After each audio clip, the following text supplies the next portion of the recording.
Hey guys, it's Gary here, back at it again with another SpongeBob review, and as you can see, I'm going to be reviewing the April Fool's episode at the end of May. So that's pretty goofy if you ask me, but other than that, what happens in this episode is that it's April Fool's Day in Bikini Bottom, which is SpongeBob's favorite holiday, which means he's going to play all the jokes he can do to everybody. This being SpongeBob, of course, means that he's going to play tiny jokes over everybody in Bikini Bottom, so nothing too extreme. Squidward knows how much SpongeBob loves this holiday, and he makes SpongeBob promise not to pull any pranks on him. This makes SpongeBob pull tiny jokes on the people in the Krusty Krab, such as only putting one ice cube in the soda and telling somebody that the fork place was actually the spoon place.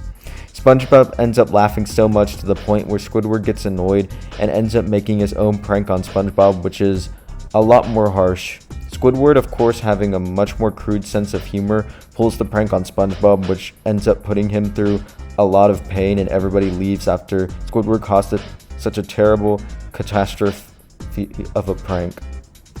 on SpongeBob.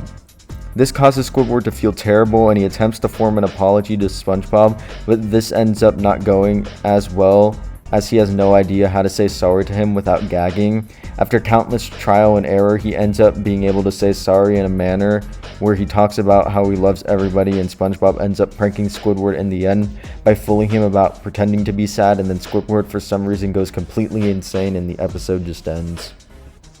Okay, so this episode is kind of infamous for how unnecessarily cruel Squidward is to SpongeBob during the prank part of this episode, and yes, even I must admit, for Squidward, that's a little too harsh, but honestly, I did find SpongeBob annoying in the beginning of this episode. Not to the point where what happened to him would have been justified, but I still didn't think that this part of the episode was that good. I do think that the ending does kind of make up for what happened in this episode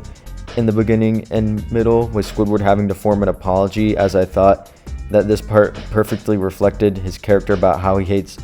having to form a proper apology to SpongeBob, but any good conscience can't ignore the fact that what he did was insanely cruel.